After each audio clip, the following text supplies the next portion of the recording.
It's Wednesday and it's time for Pop and Politics. We are talking about the latest in hot topics, news, and entertainment. I'm KJ, and let me introduce you to my co-hosts. We have Shelly E, Yana, T, and Colleen. All right. So again, as I generally say, join the conversation by leaving a comment on Facebook, YouTube, or Twitter. We will check the comments periodically throughout the show. And don't just comment, subscribe. Subscribe to our social media so you always know when we post new content. Check us out on our website at www.metroconservativemedia.com for up-to-date information. We are a necessary voice in news and entertainment. All right, let's set it off. We are starting off with probably the biggest news in the last couple of days. So Monday night, not political, the news, Politico obtained and released a leaked draft of the Supreme Court's opinion to strike down the landmark Roe v. Wade decision. The initial draft majority opinion, written by Justice Samuel Alito, is a full-throated, unflinching repudiation of the 1973 decision, which guaranteed federal constitutional protections of abortion rights, and a subsequent 1992 decision, Planned Parenthood v. Casey, that largely maintained the right. Roe was egregiously wrong from the start, Alito writes. Besides Alito, 4 conservative justices have been reported as members of the majority that favor overruling Roe v. Wade. Of course, that includes Justice Clarence Thomas, Neil Gorsuch, Brett Kavanaugh, and Amy Coney Barrett. So, who would have leaked this? Who would want to undermine the viability of the court as a deliberative judicial institution? Who would want to intimidate conservative justices? So let's see, who's happy about this? Well, today, Democratic Representative Karen Bass from the beautiful state of California stated that she's glad that the Supreme Court's draft opinion on Roe v. Wade was leaked. I'm quoting her. She says, because now maybe, just maybe, the justices will rethink this as they see the outrage spread across the country. Okay, so on Tuesday, yesterday, broadcast of MSNBC's MTP Daily, a failing show, Democratic Representative Judy Chu from where? California, stated that she hopes the leak of the Supreme Court's draft opinion, and I quote her, would ensure that some justices change their minds. So, is this where we are going? When the Democrats can't get their way, they turn to mob justice. So I guess BLM has been found out for being corrupt and a fraudulent institution. So who can they turn to but the baby killer crowd, right? So I want to get you guys' thoughts on this leak. Is this a big deal? And do you think Democrats are trying to use this issue as a distraction from their disastrous agenda? I want to start with you, Shelly. Mm-hmm. Well, that is the goal. That's always been the goal. And that's always been a part of the Democrats' playbook.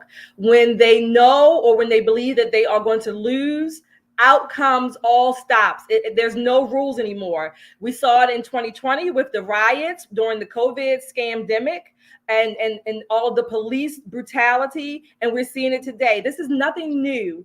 This is the playbook mainstay for the left. They want to, not only do they want to intimidate the justices, they want to get their base riled up. And their base is usually not only rowdy, but they are dangerous. Yeah, I want you guys to take a look at this clip. This is clip 1.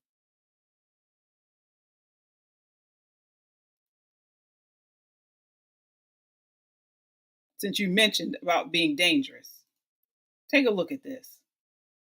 Do we have that clip one? Let's see here.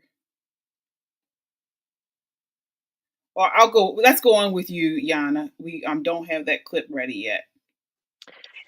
Well, I can probably imagine what's on the clip because, yeah, they're dangerous, and definitely the left is benefiting from this leak because it's everywhere right now. This news is every time you turn on the news, the radio, it's there. Like NPR was talking about it today, saying how abortion is necessary and it needs to be, it needs to stay. So they're definitely very outraged, and they want to see public outcry, and they want to say that the Supreme Court does not support democracy.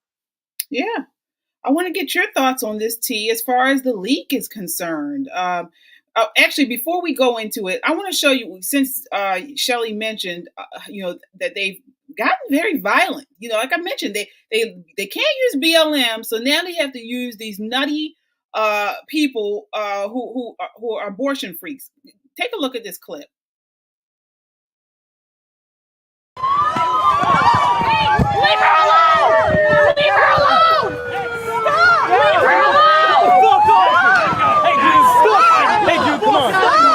Come on, man. I'm returning it. Get the fuck out of here! Leave her alone! Yourself, okay? Get the fuck out! He's not escalating. Do not touch him!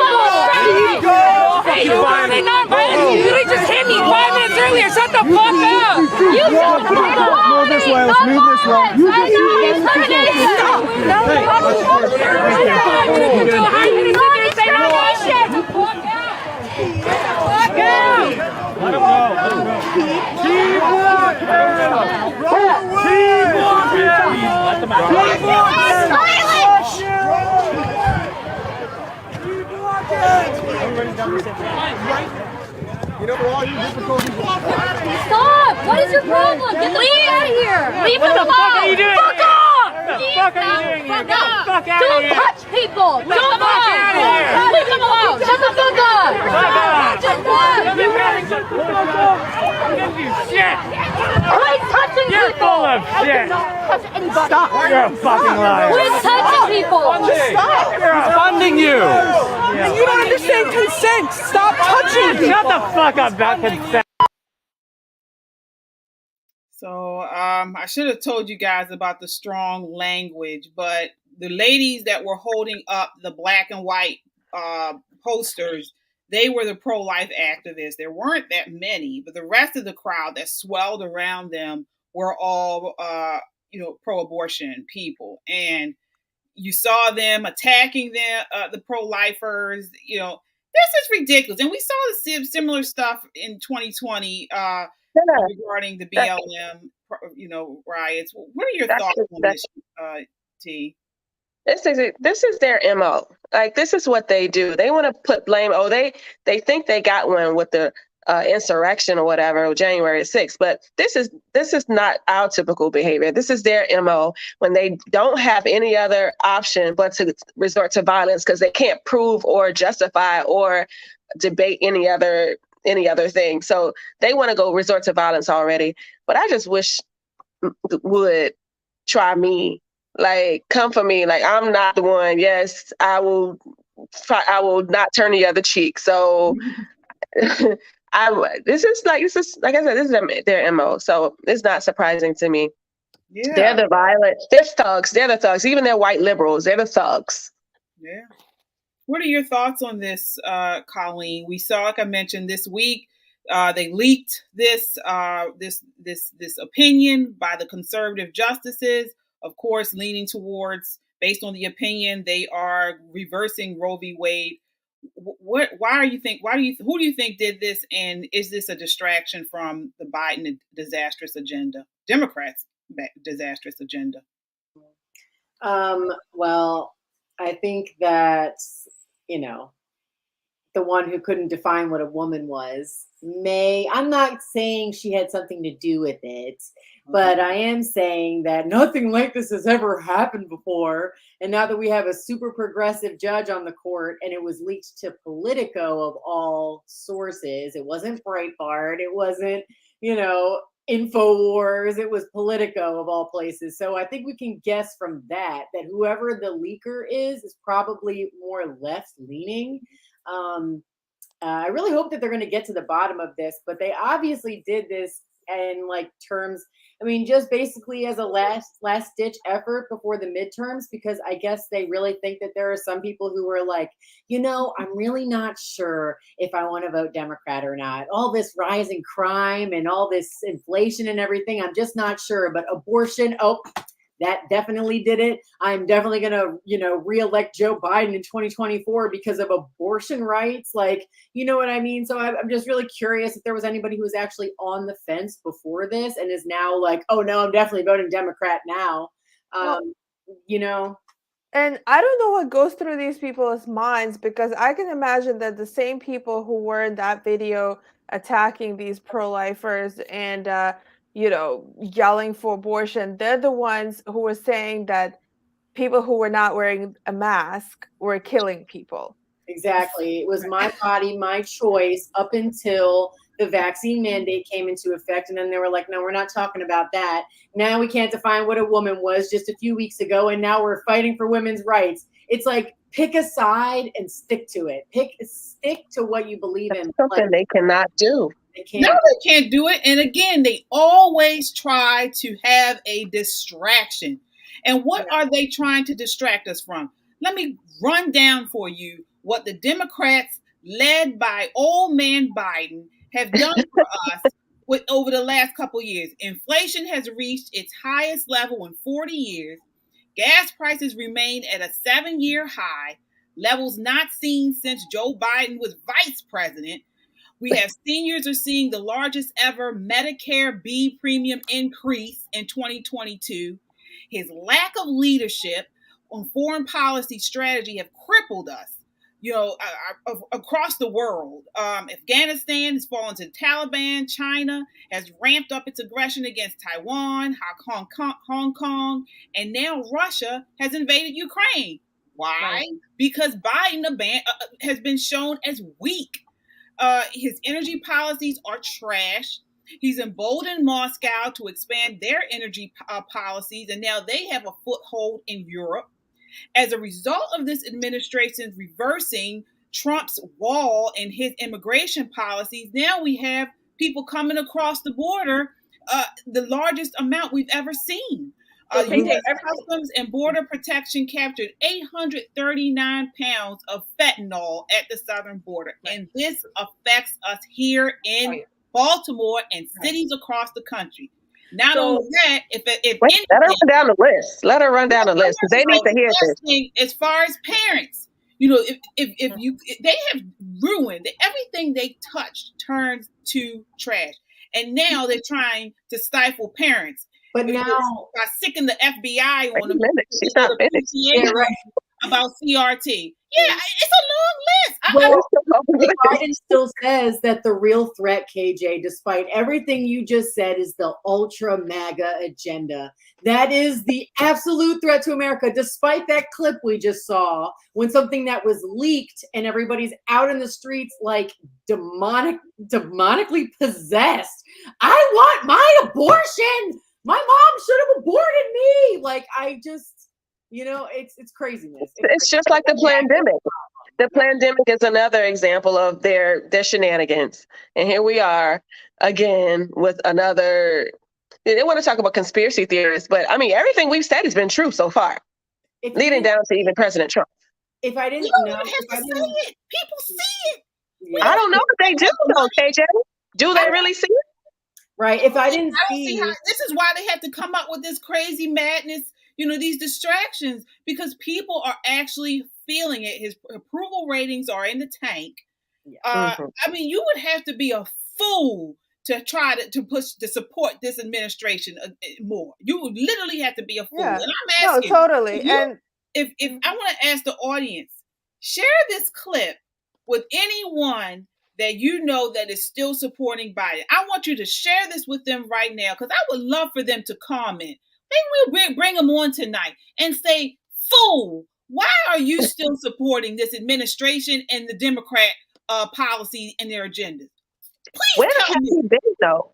And on top of that, where has your president been? Like he's still in his basement. Is he still in the dungeon? Because I haven't seen him out in public, or since, I don't know, where has he been? I don't watch the news, so I'm not sure, but has he been? He's out, but you can barely understand a word the poor man says.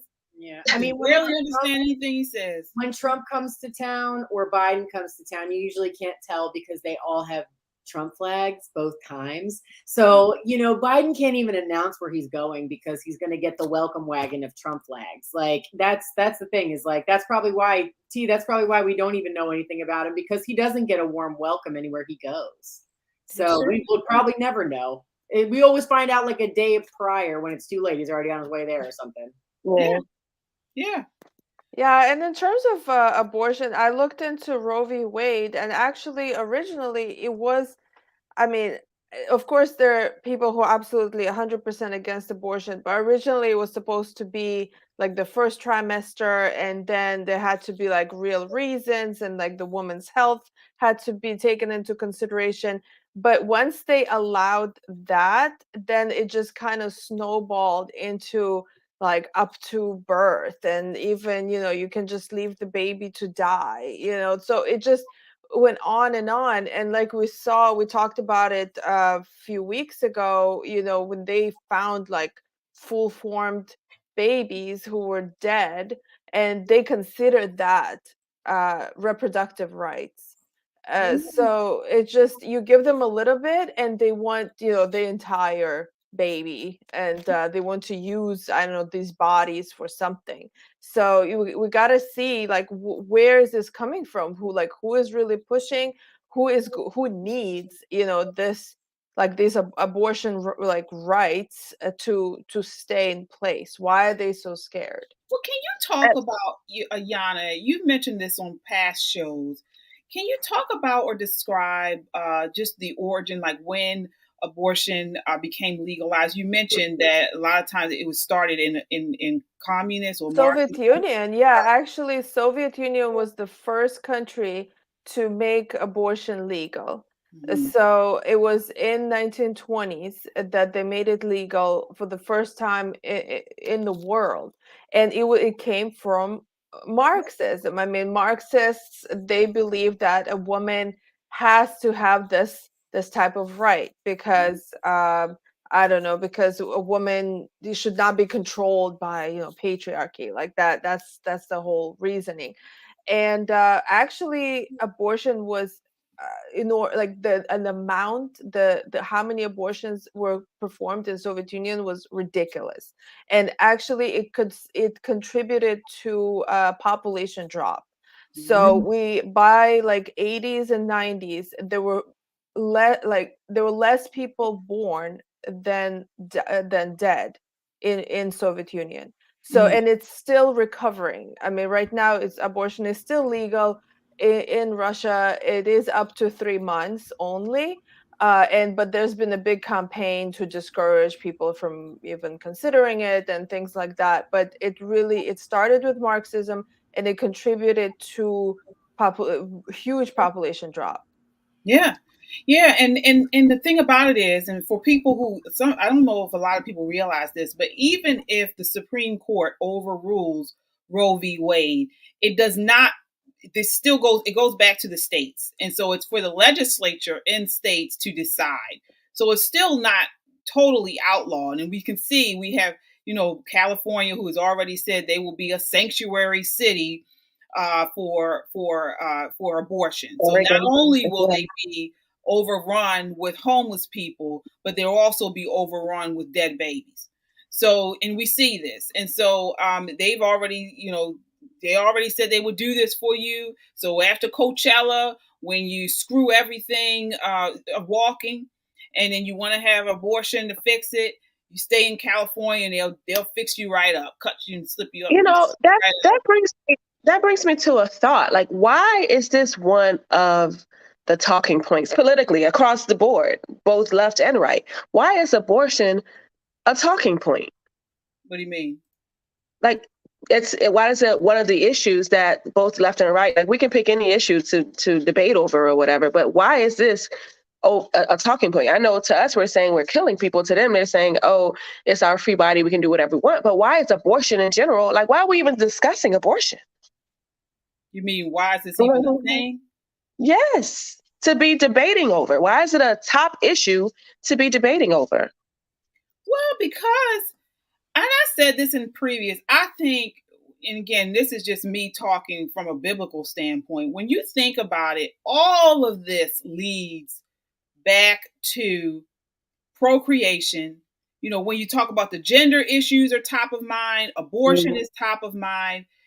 It all goes against the Bible. It goes against how creation is made. It goes against marriage, because generally, you know, most times people who are having abortion, they don't have they feel like they're just doing it. It may be promiscuous, or may just be they don't feel like they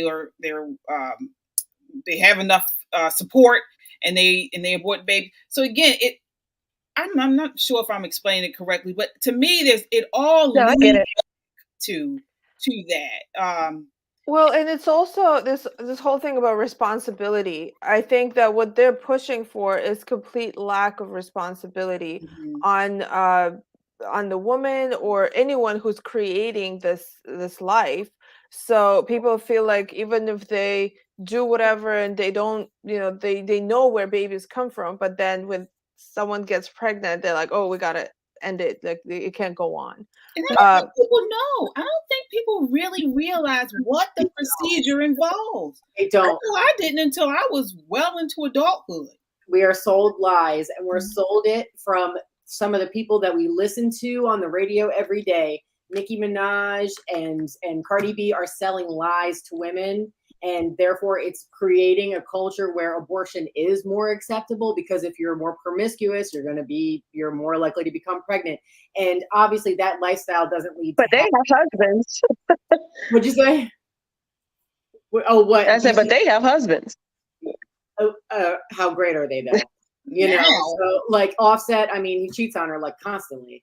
So, but the thing is like they're selling lies. And also somebody explained this to me, or somebody explained this in a podcast, that women like Cardi B and Nicki Minaj being married are like the absolute exception. It does not happen. Like you do not normally, if you bring that kind of persona, this strong feminine energy, like, you know, just promiscuity, like men are not into that. Like they are the absolute exception. And also they're rich as shit. Like what man is not going to overlook that to get all his bills paid? I mean, Offset, obviously he already has his own money, but like who's Nicki Minaj's husband? You know, I don't know. I've never even heard of him before, but anyway, it doesn't matter. He has one.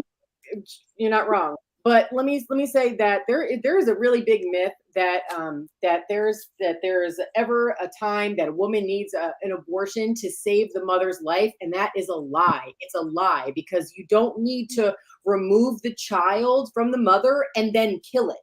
Because if it's removed from the mother, if the child is somehow causing the mother to go into shock or whatever, and you remove the child and you save the child, where does killing the child outside of the mother have anything to do with saving the mother's life? It's a premature birth. Babies can be born as early as 20. That's an exception. Like that's people want to take exceptions and make it a reality. Yeah. Well, so it was a that's point very uncommon. It's really uncommon when something like it could be the only time that I can think of is like ectopic pregnancy, like when the baby develops outside the womb, but and it's even not then viable. you do early delivery, and no, like you can't even. You know, in that case, there's nothing you can do. You have to take, but that's very, very rare. Right. I mean, in a case like that, then of course I would have the discussion on that. But like, there are people who actually think that, like, I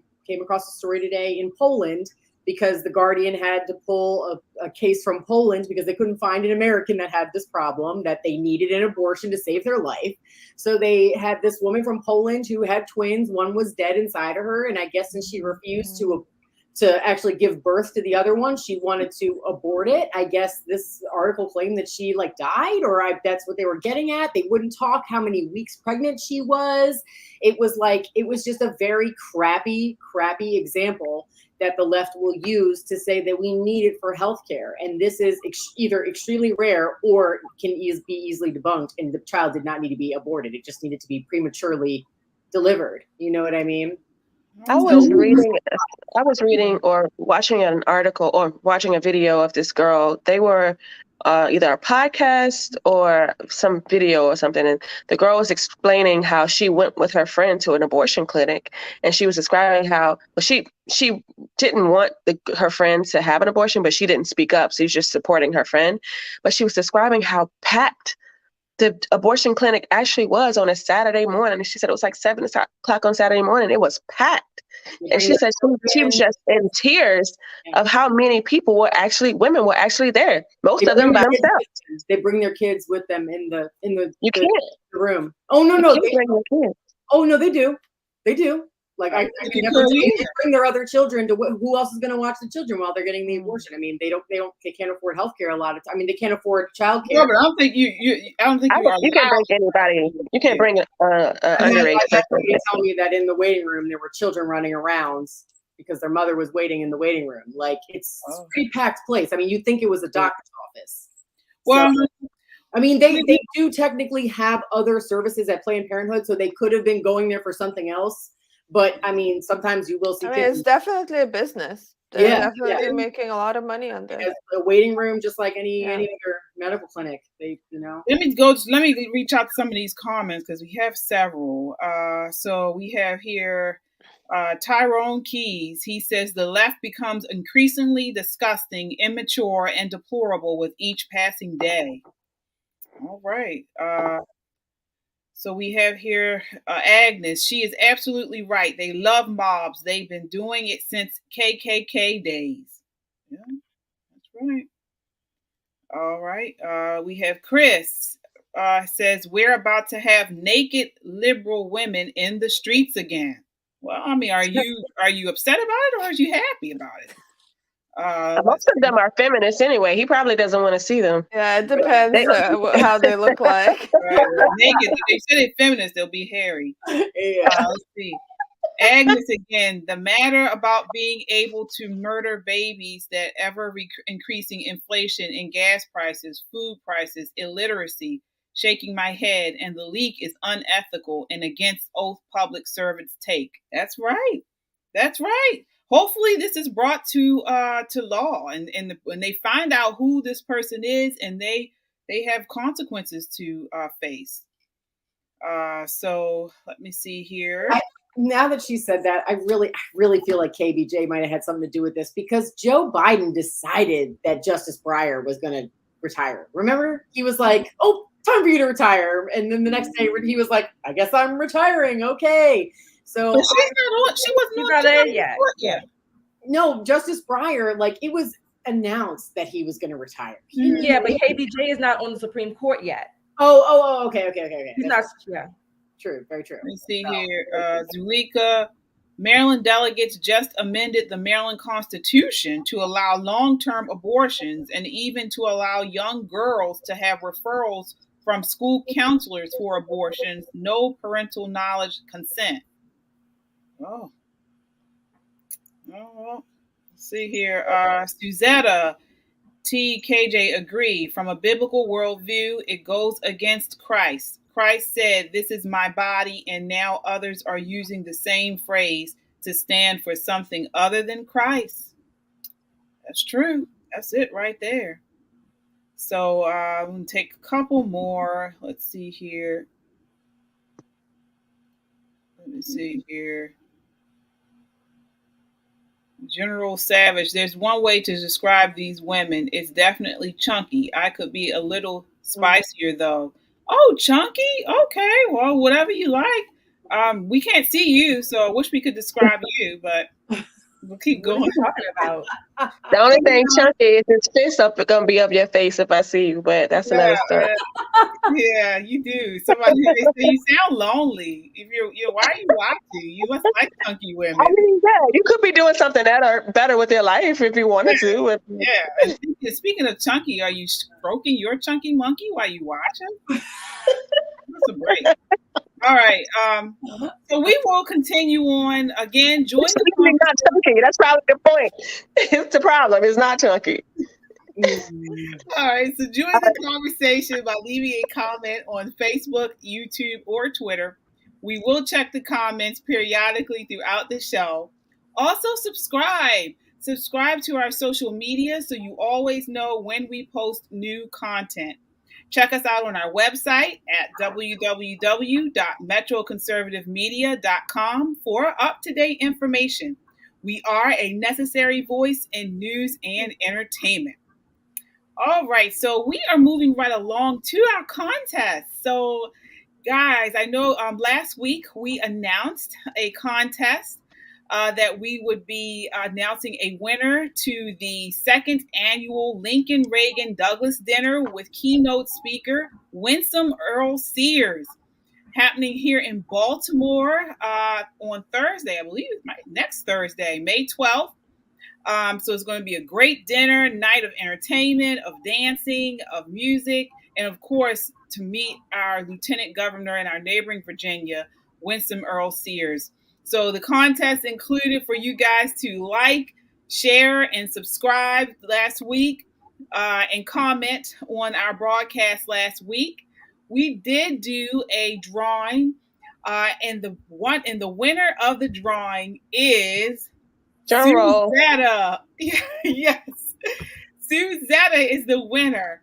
So she wins the VIP ticket to the dinner next Thursday. It's going to be a fabulous night. Thank you so much for watching with us, Suzetta. Thank you so much and joining the conversation as I ask everyone to do every week. Really appreciate the support and the love. Oh, she's watching tonight. Suzetta Land. Congratulations. Yes, she Yes. is. Woo, woo. Yes. Thank you for all your comments. Yes. Definitely. Really appreciate it. And so we will continue to do little contests like this. So certainly continue to watch, guys. And we'll post photos from the event next week. So even if you don't, I mean, you only have one free ticket, but definitely still try to come out. It's going to be an amazing night. All right. So we are moving right along to our pop-off. So our pop-off round. So this is, of course, the time where basically I'm going to ask each of you a trending topic and want to get your response or reaction in 30 seconds or less. So tonight we are starting out with you, Yana. All right. So Baltimore's new guaranteed income program will pay $1,000 a month. Through this program, 200 young families will receive the opportunity to get paid $1,000 a month to use any way they see fit to help their children and themselves succeed. The new program is aimed to help families in need overcome poverty. Organizers hope with this additional income, families will be able to spend more time together and parents can focus on raising their children to the best of their ability. So, my question to you, Yana, do you support this program? Why or why not? No, I cannot support this program because it basically tells people that they have to rely on something else for their well-being. So I always come from an immigrant perspective, and when immigrants come here, we don't get all this support. And people come with very little money and they still are able to support themselves. So I think it's ridiculous that people who, and this is going to go to a lot of born Americans, that Americans need that. They should not need that in this country. Okay. All right. Moving right along to this next one. So this next one is for you, T. So I'm just going to do we have the clip available? Chat. It's Kevin Samuels' clip. Oh, Lord. Oh, I can't wait for this. I know. Oh, you got the right one, Oh, baby. did not have that. I'll move Oh, along no. to Colleen. So Colleen, we'll come back to that. So President, you You're mentioned gonna this have a to little bit share earlier. him, and you're gonna have to like it Oh, if you want to have a chance at being. You're gonna have to share him. You're gonna have to like it. well, wait a minute. Women in their 30s or higher who think that they don't have to share a man. And I'm like, yeah, man, you're gonna have to share a dude. You're going to have to share him, and you're gonna have to like it. You're gonna have to share him, and you're gonna have to like it if you want to have. All right. If you want to have what? So I'll tell you. So basically, this was a clip where Kevin Samuels is basically, he had a show this last week talking about leftover women, which he calls women aged 35 and over who are unmarried. And he basically says at this point, you will need to share a man. So if you're not married at this point, he believes women need to share a man, and agree to having one man and you share them. So like a polyamorous relationship. So do you agree or disagree with this? Why or why not? Okay, so this is a layered question because I do understand that there are cultures that where men have more than one wife, and that's okay. It's also okay if you choose to be in a polygamous relationship. However, I want to stop you before but do you believe that women over 35, because it's such slim pickings and because women are the way they are, and if you want a good man, you will most likely need to share one? no, there's so many men on this earth that you don't have to share. Even if you don't get one that's in America, there's so many men here you don't have to share, first of all. Secondly, that's not going to work anyway because for me, I look at it like I couldn't be in a polygamous relationship because I'm like, if we were in a burning, another exception, but if we're in a burning building, I don't want him to have to choose me over the other wife. You better pick me. Like, you protecting me, not anybody else. So, yeah, no, I don't. The leftover thing, that Kevin Samuels is a gimmick, so he's probably just trying to get some ratings here. But no, I don't think that. Personally, I couldn't do it. Okay, but you mentioned something about poly relationships. So you think that they can work though? Is that right? Not for me, but if someone chooses to be in that type of relationship, then good luck. Okay. All right. So let's move on here to Shelly. So, Shelly, this is another clip from Amanda Seales' podcast. This clip is with Jody Patterson on the subject of parenting a trans child. Take a look, please. Oh, we don't have the clip, so I do apologize. So we will have to save that one for next week. I'll move on to you, Colleen. So President Joe Biden delivered a sharp political speech from the White House today, warning of extreme agenda from MAGA, which he called mega Republicans. This MAGA crowd, he says, is really the most extreme political organization that has existed in American history, referring to the Make America Great Again movement, sparked by President Donald Trump. He then went on to say they might pass a law, meaning this MAGA movement, preventing LGBTQ children from attending public school with other children. He also suggested that Supreme Court overturning Roe v. Wade could mean that the government could regulate couples from using birth control. Do you agree or disagree with this? Why? I can't stand this dude. Oh my God, I want to get my MAGA hat right now just for him saying that. Such bullshit. My goodness. If we needed to just go through some clips of CNN's best takes from 2020 real quick, We want to talk about who the real threat to America is, who's the most radical to America, and to say that they're going to separate kids because they're LGBT. First of all, Joe Biden, why the hell are you talking about LGBT kids like that? Like, he talks about little kids like as if they can really make these decisions. It's so awful. I can't stand the guy at all. I mean, my God, what deflection. Everybody's going nuts on the Supreme Court steps, but yeah, the MAGA people are really the threat. Yeah. All right. I'm going to go through some of the comments because we got some interesting comments on this. So let's see here. We have Chris Anderson.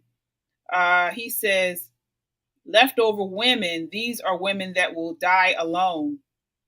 I think that sounds so terrible. Yeah, he's talking about T's pop off about Kevin. Wait, what's terrible about it? So does he agree with Kevin Samuels? Is that?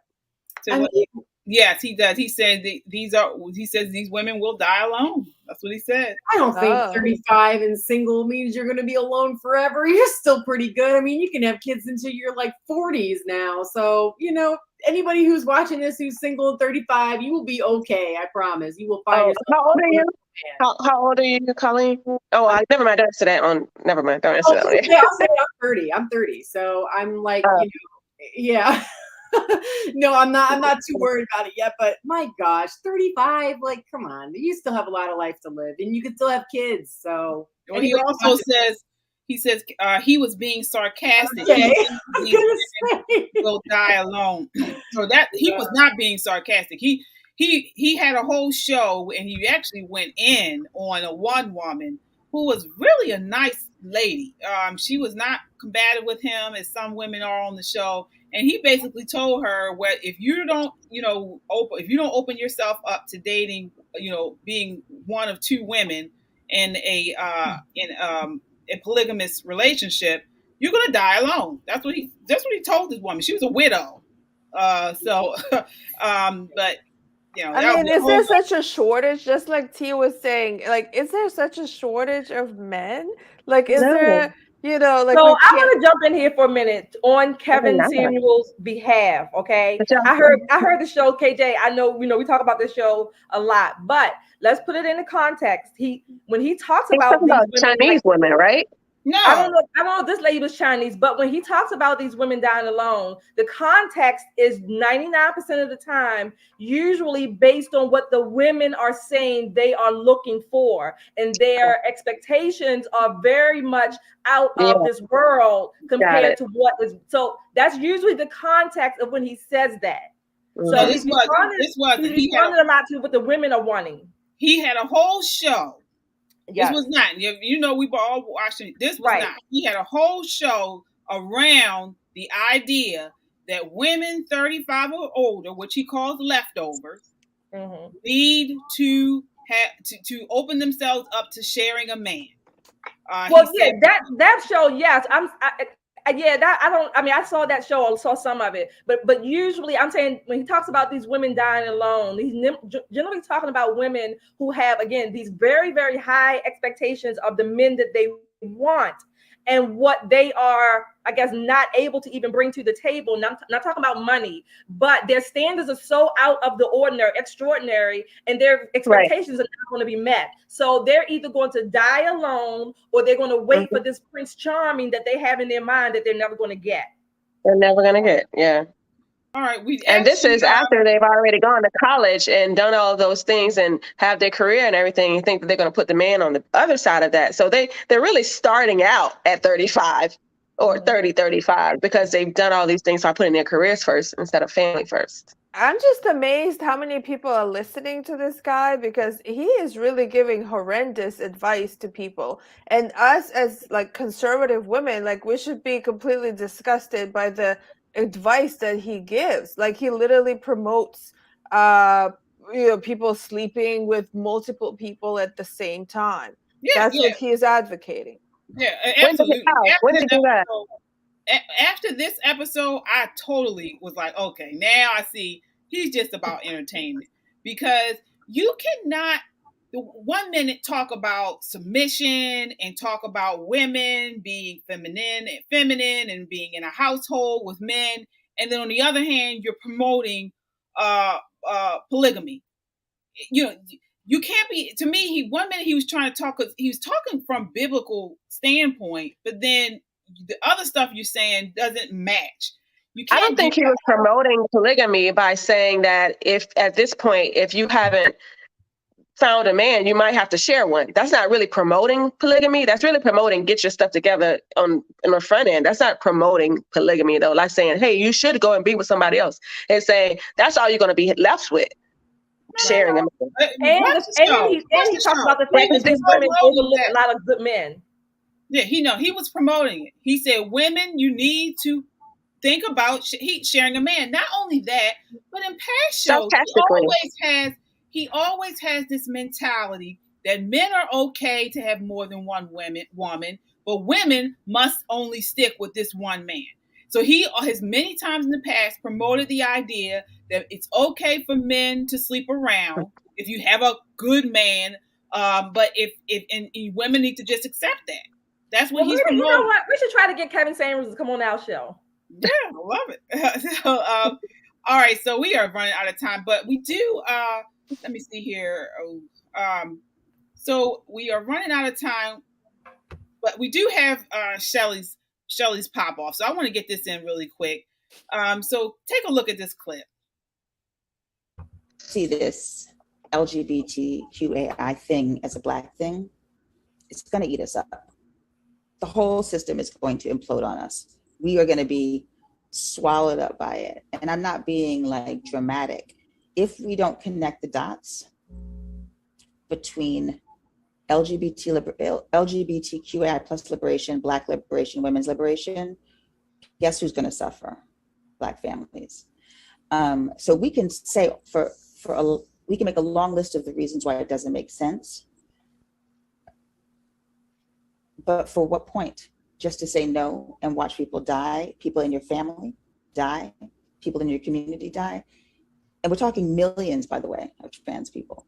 It's not a handful. So if millions of people are under attack just by dominoes and by numbers alone, we're all going to feel it. And let me just provide some context there just in case. So she was saying that the LGBTQIA, which she even had all that on, agenda has to be combined with the Black liberation agenda. And if we don't, then we'll see a total, I guess, falling apart of it. So that's what she's basically saying. Did you understand that, Shelly? No, I did not. First of all, but the little bit that you explained and maybe why does Black liberation have to be tied to anything except for Black liberation?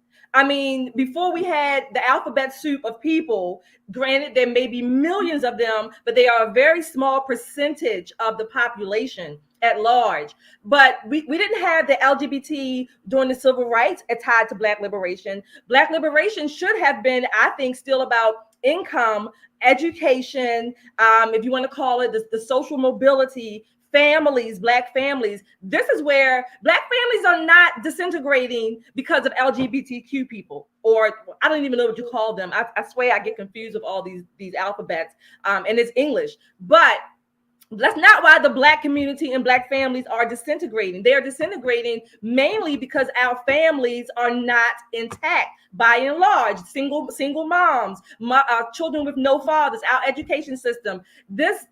I don't know, this progressive as she wants to be seen as, I guess. I don't know. I don't even know her name. I've never even seen this woman. But she's confused. She's very confused. And people like her with that mindset and her advocacy, they are contributing to the Black downfall of the Black community and family. All right. Well, join the conversation by leaving a comment on Facebook, YouTube, or Twitter. We will check the comments periodically throughout the show.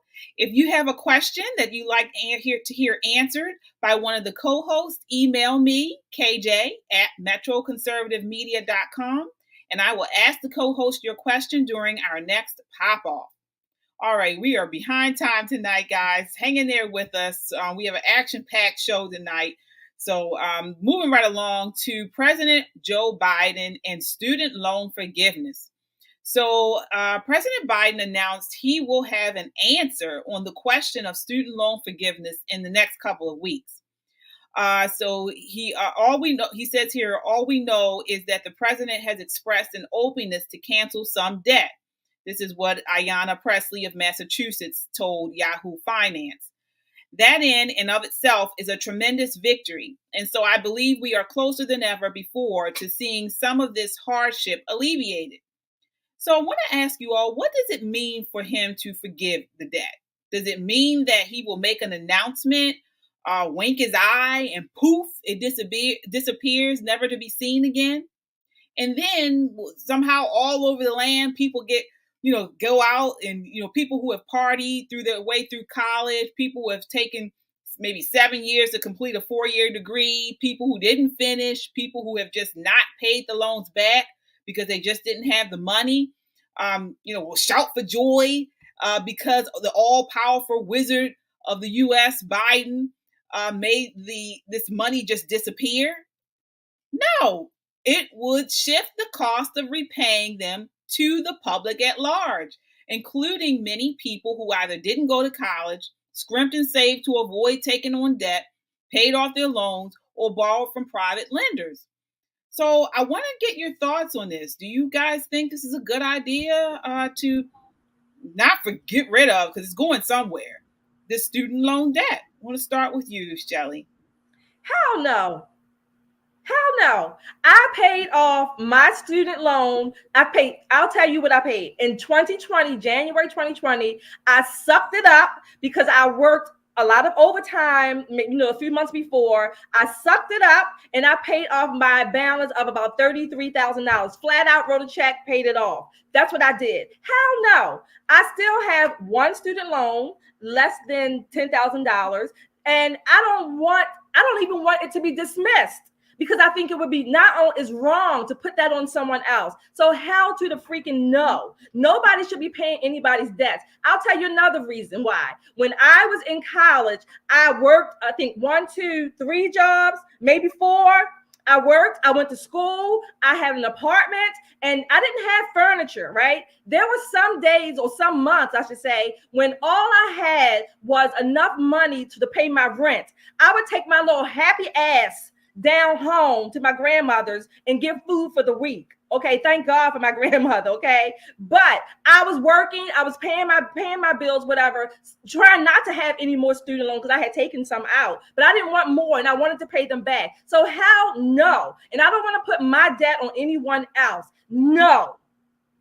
Okay. Well, moving on to you, Yana.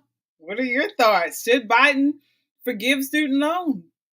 No, because like as Shelly said, it's not fair. And I'm just thinking of all the people that got their liberal arts degrees that I was in college and we were all, getting these degrees thinking that we're going to work for the UN, and then, end up not doing that, not exactly doing that.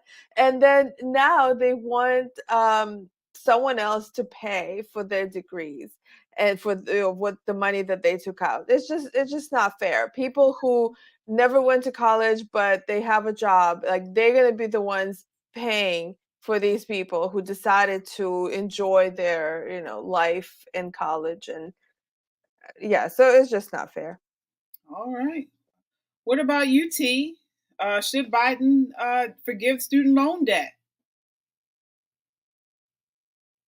Oh, T dropped off, I think. Okay. What about you, Colleen? What do you think? Should Biden forgive student loan debt? No, I don't think so. I went to a college in Maryland and my major was parks and recreation management. Okay. So no, you should not forgive student loans. I don't think that I was not smart enough to really pick a major that actually mattered. No offense to everybody who taught me the bullshit that I learned, but I'll be honest, None of that helped me. I can manage a park without a degree, So yeah, it's bullshit, honestly. I mean, unless you're getting into the STEM fields, and in which case you should be able to pay off that loan because that's what you went to school for. But unless you're a dumbass like me who goes to school and gets a degree in parks and recreation management and then gets into real estate, because obviously you can't get any job with that other than a park ranger or Smokey the Bear or something stupid. But yeah, no, I don't agree. All right. We have here in the comments section, Suzetta. She says, Biden can dismiss my student loans, all of them. We have T. Yep. Suzetta, you better not come to that dinner next week. T, what are your thoughts on this student loan debt? Absolutely. If he's going to give any loans, put me in the number, sir. Because just like you guys are saying, some people who went to college and aren't in the area that they need to be and aren't making the money that they thought they would be making, they're behind and they need to catch up, or they might need a fresh start. And I don't see what the problem is. Yeah, forgive these loans. I got some that I'm forgiving. Why should that be just because you were? Just because you were fortunate, because sometimes people need help, and just because you were fortunate enough. Why should anybody else's debt be my debt, or why should my debt be someone else's debt? Would you be paying for it? Who's paying for it here? Would you be taxpayers out of your taxpayers? Okay, and that's fine. God bless America. No, that's not. I mean, yeah, God does bless America, but why? That still doesn't answer the question of why should my debt go to someone else, or vice versa? How about a business loan? What if I have a business loan? Should somebody pay for it if my business, let's say, failed? It didn't really go well. We're not talking about business loans. We're talking about student loans. It's the same thing. Isn't that the same thing? You invest in something and you hope to succeed. So your education didn't work the way you want it. It's the same thing with a business loan.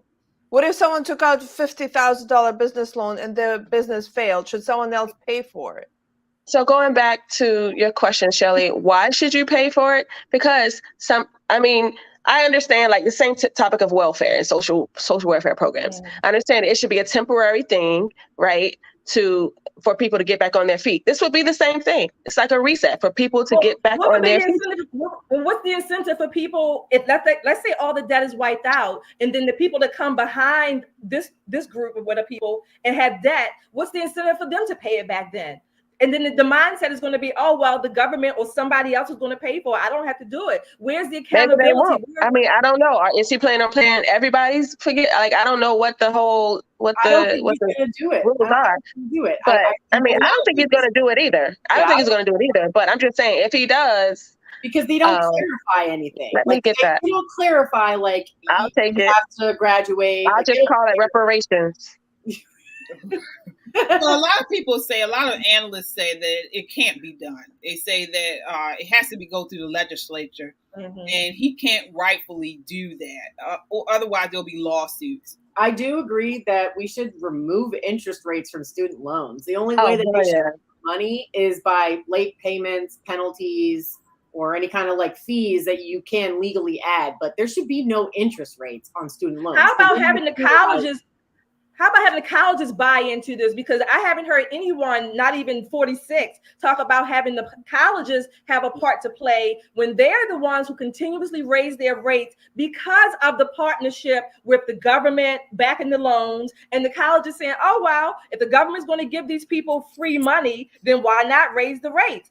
Yeah. To some degree, T, I think I understand, I would say a little bit, because in some ways we're all responsible for creating this mess. In a sense, we sign off on it. We take the loans out. We take loans out for our children. We make college the only option that's available to them. And a lot of times we don't teach them or take them and say, no, get a job, try a skill first or whatever. So in some ways, as a society, we have bought into this whole mindset. But however, it's still taxpayers' money that's going to be feeding this beast and fronting the cost of it. People already had their own expenses for their lives. Look, they did the same thing with the whole when the housing crash happened back in 2008. So they blamed all these mortgage brokers for putting these people in these loans, when in reality, these people who knew they could not afford these large mortgages or these balloon payments or the reverse mortgages or whatever have you that they were put in, mortgage people told them, look, this is the way this happens right now. These interest-only loans, you get this right now. You have no interest, but after a certain period, you will have to start paying this. So you need to pay more than just the interest on these loans.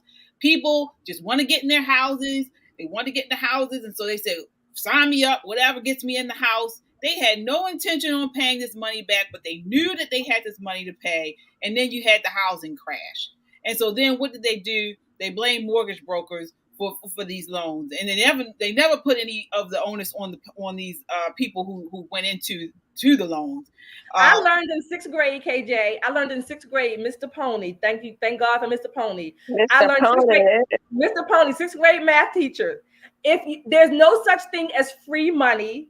The government does not make money. They don't even make a profit because they generate no products or services that they make a profit from. Every penny that the government gets comes from a working taxpayer, a working American. So I learned these concepts in 6th grade. Did I still make some money mistakes as I was coming of age? Absolutely. But one of the things I learned is that there's no such thing as a free rent. And talking about houses, KJ, I call my house, I love it. I call it a little cottage. And people ask me all the time, well, Shelly, how come you don't sell your house and buy a bigger one? I say, you know what? Why? Because my mortgage is 0. Okay. And it has been 0 for more than 10 years, almost 15 years. Why do I want to do something like that?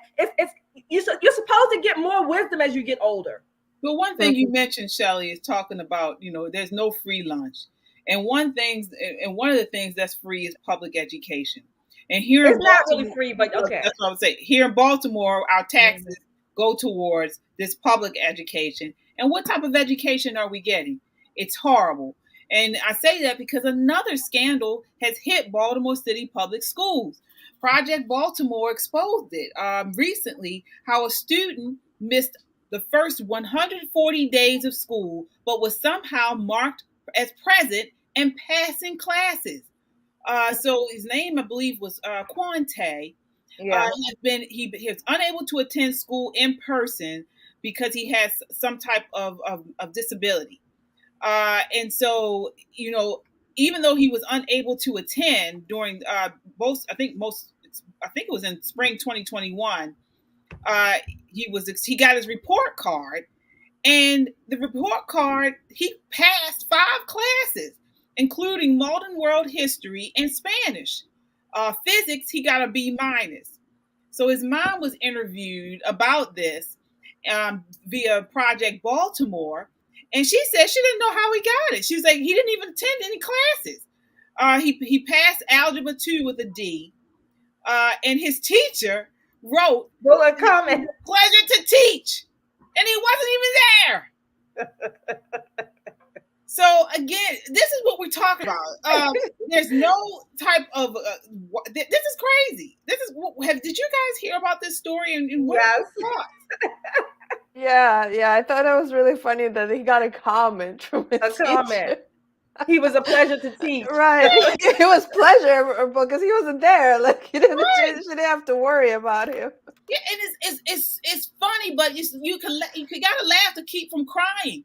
Because again, last year, they also, Project Baltimore, uncovered 77% of students tested at one high school, I think it was Patterson High School, which is one of the largest in Baltimore, had a reading efficiency at elementary level.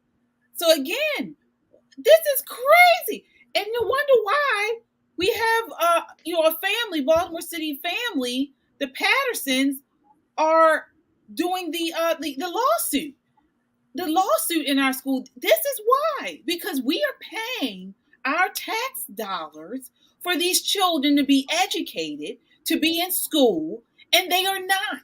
And they are getting credit for this, and these people are marking them present, and they're not there. This is crazy. And I'm sure that this is not the only case. I mean, there are multiple cases, and they're just being caught right now. And I'm sure there are students who do attend school sometimes, but they're probably marked as they're attending all the time. So there's, parents are not notified, I'm sure, about the issues. And it's just sad because I read into this article and it says that he couldn't attend the classes because he needed a nurse, but then they missed the deadline for the virtual learning. What does that even mean, miss the deadline for virtual learning? Why can't you just put a child into virtual learning? Just because he missed some sort of deadline? That's ridiculous. And y'all, nobody other than his mom that I've seen, there's been no uproar. Sonia Santelises just got a raise this year, and I think a year and a half, 2 years ago, she got a raise. These, again, progressive policies, education, crime, talking about Marilyn Mobsey, these progressive policies are destroying our city and our communities and our children. Well, I also just looked really quick. We spend about $16,000 per pupil in Baltimore City, which is higher than most large cities do. It's actually one of the highest that you'll see in the nation. So of course they're going to be like, "Yep, you came to class today. Give me that." Yeah, they need that money. But what you were saying, Shelly, Baltimore is seen as a model city for the left. If you guys recall, last June, President Biden mentioned Baltimore several times during remarks. He brought up Mayor throw your cousin under the bus, Brandon Scott.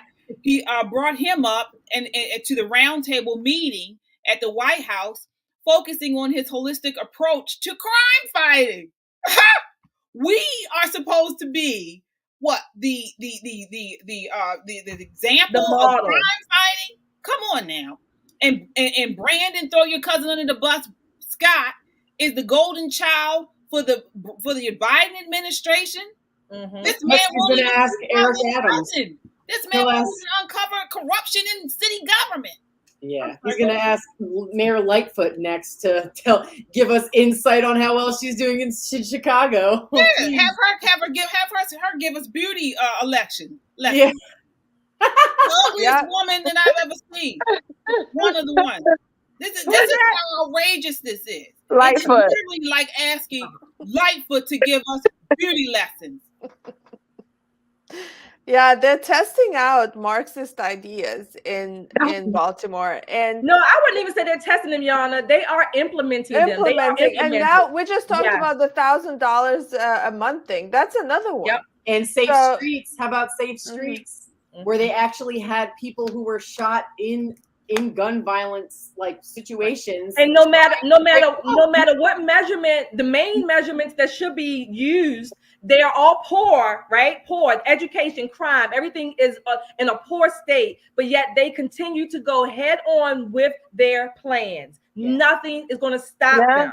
Talking about equity, diversity. And we had this lady on our show, actually, Tamara Brown, where she calls herself diversity, equity, and inclusion warrior. And what happened to her? She was literally pushed out of her job, trying to do, what she was supposed to do. Yeah, her the leftist ideas, and that didn't even work. So if everything's just failing. There's so many people here within Baltimore City that are trying to help the city. I mean, I have here in the comments Zuleika Bazemore, who is running for state delegate, and she's out in the streets.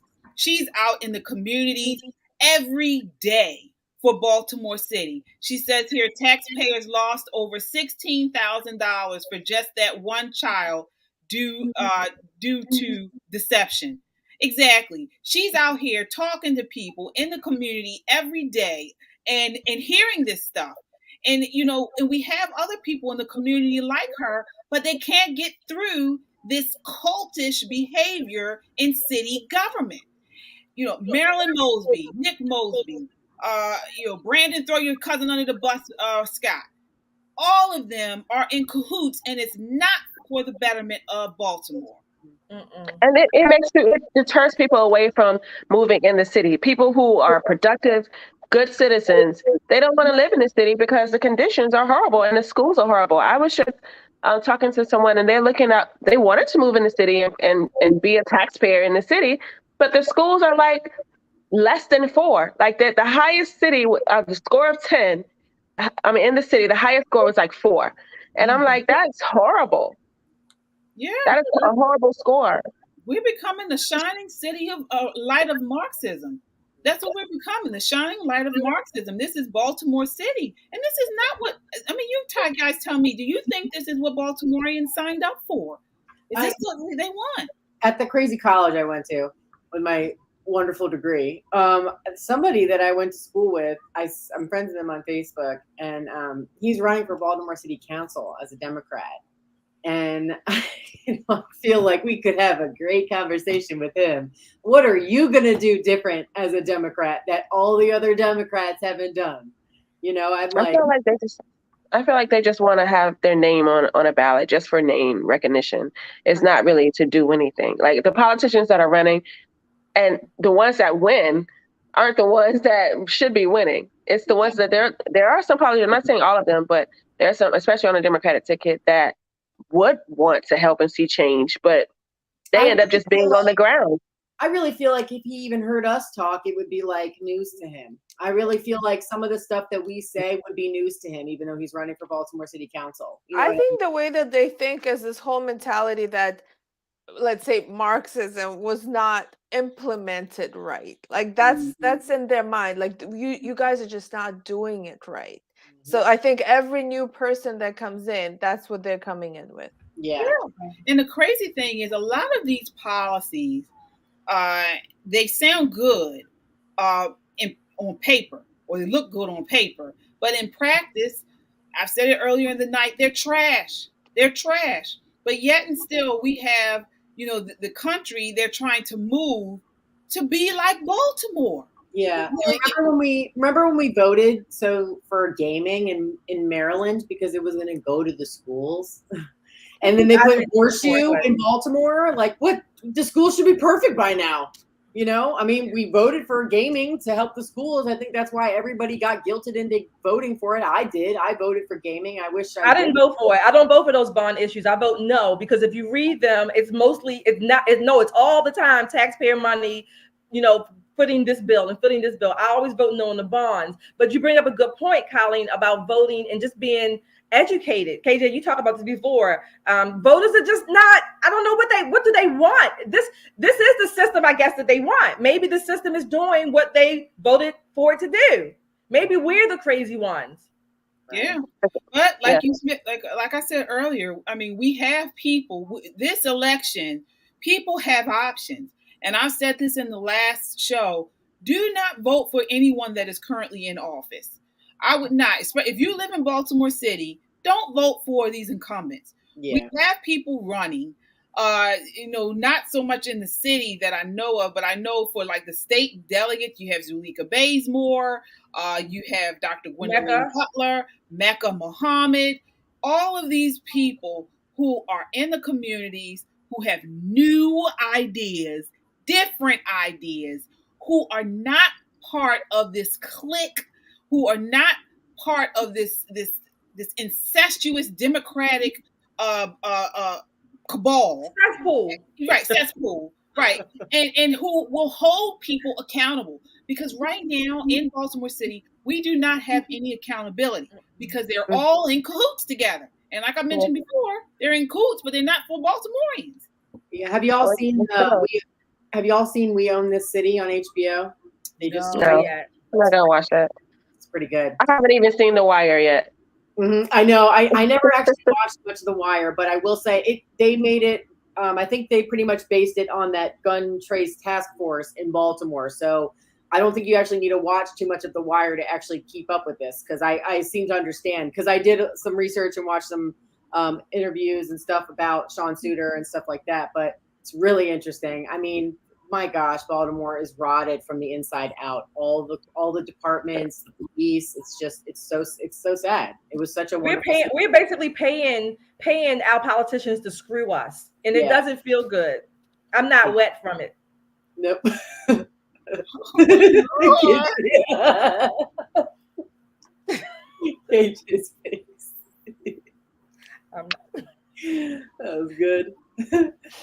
We're not enjoying this ride. We're not about nasty.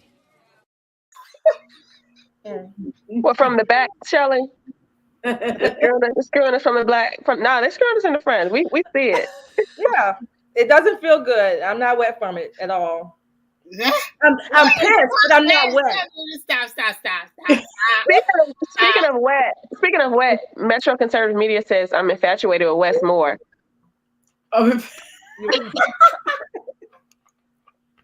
He is cute. He's bored. But like you know, hope people don't vote for him just because of that, because he looks, you know. No, he speaks very well, and you know, he has some. His policies are not. His policies are progressive policies. Yeah. The same old. He might be worse than Brandon. Throw your cousin under the bus. Scott isn't bad looking, but look what he did to his own cousin. Yeah. Well, it's the fro. You can't trust the fro. Anyway, so we are at the end of the show. We've definitely overrun. I mean, Shelly, Shelly is ready to file charges because she's not wet, and people are screwing her, and she's not wet. Oh my God! Oh! You gonna mute my mic? Dang. So again, this brings us to the end of the show. Thank you guys so much for watching. Continue the conversation by checking us out on YouTube. We actually had a guy on here. I wonder if he's still here from YouTube earlier tonight. He might like this type of talk. He called us all chunky. Oh, that's the savage guy. Chunky monkey, right? He called us all Chunky monkey. Oh, he's having a great time right now. Yeah. The chunky monkey was a Pee-wee. Right. So I'm sure you're loving this. So if you are still watching, check out Shelly E on Instagram, Facebook. Don't bring that dirty stuff over to my page. You brought it here. Don't bring his little chunky monkey over to my page. Keep it right over there where it is. It's not chunky. That's the problem. Remember. All right. So again, continue the conversation by checking us out on YouTube, Twitter, and Facebook, and Instagram, and subscribe. That way you get up-to-the-minute content when we post. And we appreciate the support. We are your home. We are the only home for the urban conservative. So we provide you content by urban conservatives for urban conservatives. We are an independent media, and each time you subscribe, it makes our voice that much stronger. Again, we are a necessary voice in news and entertainment. Check us out on our website at www.metroconservativemedia.com. We look forward to seeing you next week. Until then, count your blessings and live a life of purpose. Good night.